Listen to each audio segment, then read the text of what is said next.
Sometimes a wrestler's journey towards becoming a main eventer can be a long and arduous one which sees them spend years toiling away on the indie scene only to, years later, finally get the opportunity they've been waiting for.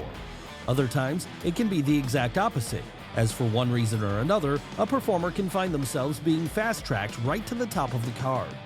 And while the reasons for this can vary, it's generally done on account of that person being so naturally talented, they simply can't be ignored. But what are some of the best examples of this in action? Well, join us today as we take a deep dive into instant main eventers, wrestlers who were fast-tracked to the top. And if we're starting anywhere, we really should start with the man who, in many ways, set the gold standard for someone coming into the industry as a rookie, only to then become a world-class talent in record time, and that's Kurt Angle. Yes, after winning a gold medal in amateur wrestling with what was effectively a broken neck at the 1996 Olympic Games, just about every pro wrestling company in the world had their eyes on the All-American hero as they hoped to woo him in with promises of further fame and fortune. In the end, though, it was Vince McMahon who provided the best offer to Kurt, as in 1998, he'd sign on the dotted line with the WWF. But of course, it was initially expected that he'd need a few years to get ring ready at this point. But to the surprise of everyone, Angle took to the sport so quickly he'd be prepared to hit the main roster less than a year later, with him here rising up the card at such a rapid rate he'd be world champion by the autumn of 2000. That's right, up until then, no one had gone through a rookie year quite like the Olympic gold medal winner. And while part of this was the boss's desire to give him the mega push right out of the gate, an even bigger part of it was that Angle was just so damn good. It made no sense to have him in the mid-card any longer. But how could they? After all, with no prior experience as a pro wrestler before entering a WWF ring, Kurt had gotten so good so quickly he was able to become arguably the best wrestler on the roster by the turn of the millennium. An impressive feat, considering this was a roster which by then included the likes of Eddie Guerrero, Chris Benoit, and Chris Jericho. And of course, after being shot right to the top, that's where Angle would remain for the rest of his career, with him becoming a 5-time WWE World Champion, 6-time TNA World Champion, and 1-time unofficial IWGP World Champion by the time his career was over. That said, for as excellent as a rookie year he had, this would arguably be one-upped by a man who debuted just a few years after him and who would go on to become one of the Olympic hero's greatest rivals. Who are we talking about here? Why, Brock Lesnar, of course. Yes, if Kurt Angle's rise was meteoric, then the beasts must have broken the light barrier itself, because no one in the history of WWE has ever risen quite as high as he did, quite as fast. How did he do this? Well, after proving himself to be a once-in-a-generation athlete during his time as an amateur wrestler in the late 90s, Brock would be scouted by Gerald Briscoe and signed up to a WWE developmental contract in late 2000. And there, amongst a class which included the likes of John Cena, Dave Bautista, Randy Orton, and Shelton Benjamin, Lesnar would stand out so much that come March of 2002, he'd have been moved up to the main roster, where he began destroying everyone in his path. Of course, at this point he was still a rookie in the ring, and so, the obvious booking choice would have been to ease him into an upper mid-card spot with some big wins, gradually building him up to the point he could become a world champion somewhere down the line. For the Beast, though, this simply wasn't acceptable, and so instead, he'd get so over so quickly that the WWE were left with no choice but to push him to the moon by having him win the King of the Ring that June. And as a result of this, he'd find himself in the position of being the #1 contender to the WWE Undisputed Championship, then being held by The Rock at that August SummerSlam. But while there were those who felt that this was too much too soon for the youngster, he would ultimately go on to prove them all wrong when, at the biggest show of the summer, just 5 months after his main roster debut, Brock would defeat the Great One in convincing fashion and become the youngest ever WWE champion at that time. Needless to say then, after that, he was a made man and would remain a main eventer all the way up until he quit the company in 2004. And when he'd returned again years later after having conquered the world of MMA, he'd be an even bigger star, one who arguably still stands as the final boss of wrestling to this day. Of course, Brock wasn't the first monster heel who had been brought into WWE and given the world title early on in his run though, as years before this, back when the company was still called the WWF, a young Rodney Anoa'i was given a similar spot when he took up the role of YOKOZUNA. Now for some context, back then, Vince McMahon had very much been running a babyface company, and so whenever a heel did hold the belt, it was usually only to transition to the next top face, as was the case with people like the Iron Sheik and Andre the Giant. By 1992, however, with it becoming clear that Hulkamania was on the way out, the boss decided to try something different when he had his new top heel in waiting become the dominating force for a while instead. It all started with Yokozuna's debut in October of that year, as here, he'd portray himself as a Japanese sumo champion who'd come to America looking for the best competition. And quickly finding he was able to beat the WWF competition with ease, he'd rise up the card so fast that by the time it got to the Royal Rumble the following January, he'd have no problem winning the whole thing. Of course, as a result of this, he'd earned the right to face then WWF champion Bret Hart at WrestleMania 9, with this bout being billed as the biggest challenge the Hitman had faced to date. But while Hart would put on a valiant babyface effort that night, in the end, Yokozuna would prove to be too much to overcome, and by the time the closing bell rang, he'd be the new world champion. That said, things get a little muddy after this because, with Hulk Hogan interjecting himself into the situation, he'd end up walking out of the arena that night as champion instead. Still, by the time we got to the King of the Ring in June, things would be back on track, and Yoko would start an almost year-long run as the top dog in New York, a feat which was almost unheard of for a villain at that time. As the years have gone on, however, this has proved to be a successful formula which Vince McMahon has been able to return to again and again. And perhaps no more prominent example of this existed in the mid-2000s than the time the great KHALI was rocketed to the top of the card when he became world champion himself. Why KHALI? Well, one look at him should explain this, as with him standing 7 foot 3 inches in height and looking like the second coming of Andre the Giant, it was obvious Vince McMahon was going to push him to the moon as soon as he laid eyes on him. And this push would begin manifesting itself in early 2006 as, with Daivari by his side acting as a mouthpiece, the Indian native would start mowing through the SmackDown roster with ease. The only problem with this, though, was that, unlike Andre the Giant before him, KHALI was never a great wrestler, and so his matches were often amongst the weakest on the card. That said, it didn't stop him being treated like any less of a superstar in his home country.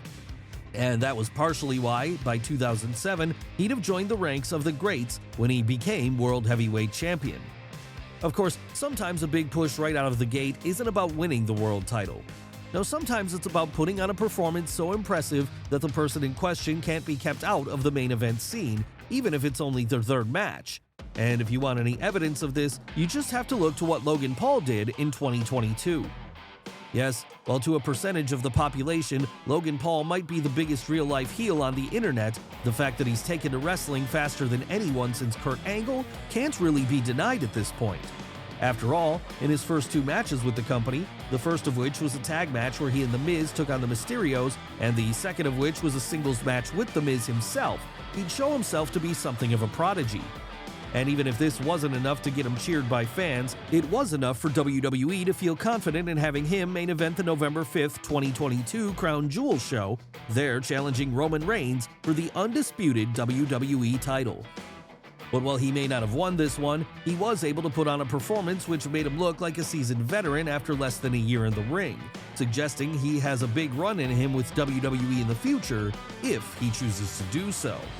That said, if he wants to stay at the top of the WWE card, he'd better keep himself in top shape, because he's soon going to have some competition in the form of one of NXT's fastest rising stars, Braun Breaker.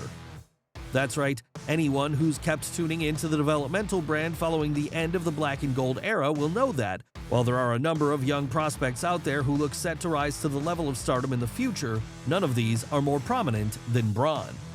And that's because, as the son of Rick Steiner, he's clearly got this in his genes, something which is evident by just how good he's gotten so quickly. In fact, despite only being signed to the company in February of 2021, he's already become a 2-time NXT World Champion, with his first reign starting less than a year after his debut when he pinned Tommaso Ciampa for the honor. And since then, he's gone through everyone who's been put in his way, whether this be fellow developmental talent such as Santos Escobar, Joe Gacy, or Ilya Dragunov, or more established main roster acts like Dolph Ziggler. So it should go without saying that it's only a matter of time before he finally hits the main roster, and When he does, if he carries on with this same trajectory, there's every possibility he'll be a world champion there too soon enough.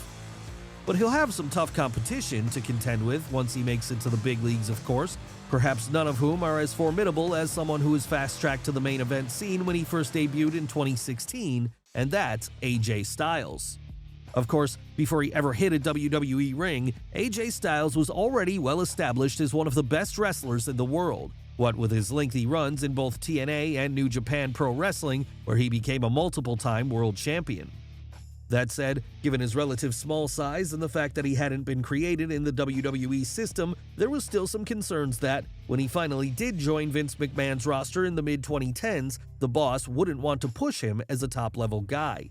And as it happens, it's since come out that this was indeed the initial plan, with AJ having been slotted in the position of a dependable upper mid-card act who could put on a great match with anyone, similar to the role Dolph Ziggler has. This would all change, however, when, after seeing his work and realizing he had the second coming of Shawn Michaels on his hands, Vince would have no choice but to push Styles to the moon. Yes, after only a few months on the roster, the former IWGP champion would be challenging Roman Reigns for the top prize on Raw, and taking him to the limit while he was at it. But even if he hadn't succeeded in beating the big dog here, AJ would still get to have a career-defining trilogy of matches against John Cena that summer, with these proving to be so good that it now became undeniable he was a top star in waiting. Hell, at one point he'd even beaten Cena clean, something which almost no one ever did. So with all the momentum in the world behind him then, Styles would make the jump over to SmackDown in August and quickly earn himself the spot of #1 contender to Dean Ambrose's WWE title. Of course, this time there would be no coming up short for the Phenomenal One, and so, by the time the closing bell had rung during the eventual title match between the two at September 11th's Backlash, he'd have become the new world champion, a role he would continue to hold on to for the next 140 days. But for as quick a rise as AJ Styles had in 2016, even it can't compare to what a fellow Bullet Club member had undergone at the exact same time.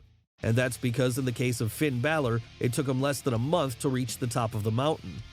Sure, prior to this, Balor had already gone through a 292-day run as NXT World Champion, and prior to that, he'd been a star player in New Japan Pro Wrestling, where he'd founded the Bullet Club. That said, like AJ, with him being relatively short in size and not having been created in the WWE system, there were concerns that Vince McMahon wouldn't go all the way with him once he joined the main roster in August of 2016. So it came as a very pleasant surprise to everyone then when, on night one, Balor would score the win of a lifetime when he pinned Golden Boy Roman Reigns clean in the middle of the ring. And as a result of this victory, he'd earn himself a shot at becoming the first ever Universal Champion when he faced off against Seth Rollins at SummerSlam later that month. But while Rollins was the far more established of the two at this point, with him being a former WWE champion himself already, it would be the Irishman who ultimately proved all his doubters wrong when, after just under 20 minutes, he was able to pin the Architect and become the inaugural holder of the newly established belt. Unfortunately, though, it would be in this very bout in which things also started to go wrong for Balor as, after a botched move mid-match saw him dislocate his shoulder, he'd be forced to vacate the title the next night on Raw. And while he would eventually come back from this injury, he'd never quite be able to reach the same level again. Still, the fact that he was pushed so hard so fast was very telling about how talented Vince McMahon thought he was. And with him now gaining a prominent spot in Triple H's new regime as the leader of the Judgment Day, who knows when he might end up getting that world title back around his waist again.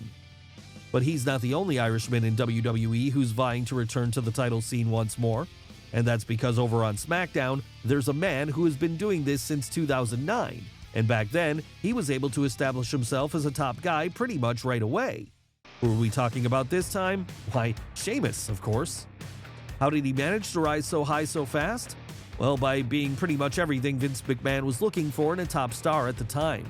After all, he was big, he was muscular, and he could put on a solid WWE-style main event match.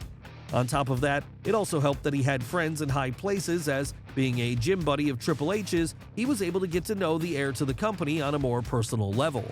So all this would come together then to allow him to rocket up the card fast after his debut on June 30th of that year. In fact, so quick would this rise be that, by October, he'd have won a Battle Royal to earn himself a shot at the WWE title. And realizing this represented the opportunity of a lifetime then, the Irishman would take this and run with it for all it was worth, as when his subsequent match with then-champion John Cena came at December 13th's Tables, Ladders, and Chairs pay-per-view, he'd do what few thought he was capable of and defeat Big Match John to take home the gold. And sure, he hadn't actually pinned the champ, as this title change had occurred during a tables match, but that didn't make it any less legitimate.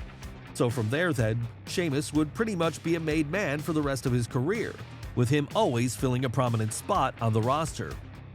Still, for as great of an achievement as this was for him, it could be argued that he wasn't really a known entity prior to starting with WWE and so didn't have the weight of expectations on his shoulders. After all, this is something which can make it particularly difficult for someone to succeed to a high level. When it comes to our next entry, however, pressure only seemed to make her stronger, as despite being better known for her time in the Octagon rather than the Squared Circle, when Ronda Rousey joined WWE in 2018, she'd take to it like a duck to water. Yes, after making a couple of cameo appearances with the company throughout the prior years, there was many a rumor swirling about Rousey joining Vince McMahon's company once she retired from the world of MMA in 2016. And all this speculation was ultimately put to bed when, after the 2018 Women's Royal Rumble match, she'd make an appearance and announce that she had indeed joined the roster full-time. So from there, all eyes were on her as people waited patiently to see how well she would do in the ring. And as it happened, the answer to this question was that she would do brilliantly, because in her first official match at WrestleMania 34, she arguably stole the show. Of course, this was a tag team bout, so she did have other ring generals like Triple H and Kurt Angle in there with her to help her out. But this didn't mean she needed much of a safety net. No, quite the opposite in fact, because when she started doing singles matches soon after this against the likes of Nia Jax and Alexa Bliss, she'd carry herself like someone who'd been doing this for years. That's right, you could argue that, by this point, she was actually better than many of her opponents, and so that was why, by August 19th SummerSlam, she'd have become Raw Women's Champion. Then from there, it was off to the races as, over the subsequent months, the combination of Ronda's star power, mixed with the meteoric rise of Becky Lynch, would elevate the WWE's women's division to the point where, at WrestleMania 35, the first ever women's main event would take place between Rousey, Lynch, and Charlotte Flair. But the former UFC bantamweight champion wasn't the first person to see a quick rise to the main event scene earn her a WrestleMania main event. And that's because, way back in 1990, Sergeant Slaughter would find himself in such a position too after returning to the WWF and jumping to the dark side. In this instance, however, his jump proved to be pretty controversial, because despite being treated like an American hero in the years prior, so much so that he'd even become a character in the G.I. Joe toy line, when he returned at the turn of the decade, he'd switch allegiances and join sides with the opposition.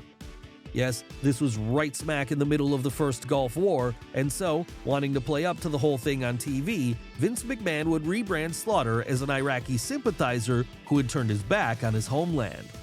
Of course, this drew huge amounts of heat from audiences, with things getting so bad that at one point, Sarge would have to come down to the ring wearing bulletproof vests over fears someone might try to take a shot at him.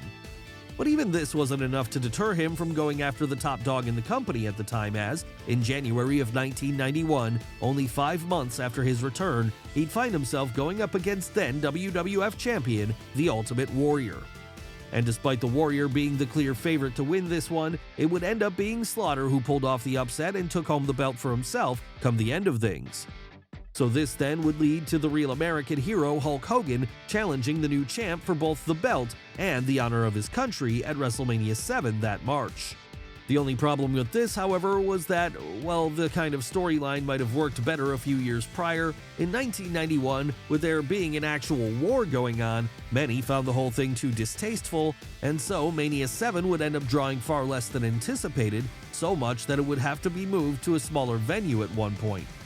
Still, none of this changed the fact that after spending years playing the hero to the people, it wouldn't be until he made a surprise return to WWF as a villain that Sergeant Slaughter would finally get his due and rise to the main event scene. So maybe there's a lesson to be taken from that then. If you want to reach the top, you might have to make some sacrifices. After all, as we've seen today, pretty much everyone we've looked at has had to do this in some form or another. Yes, whether it be a brutal Olympic training schedule, a career in the Octagon, or building a name for yourself over in Japan, Overnight success takes a long time to achieve.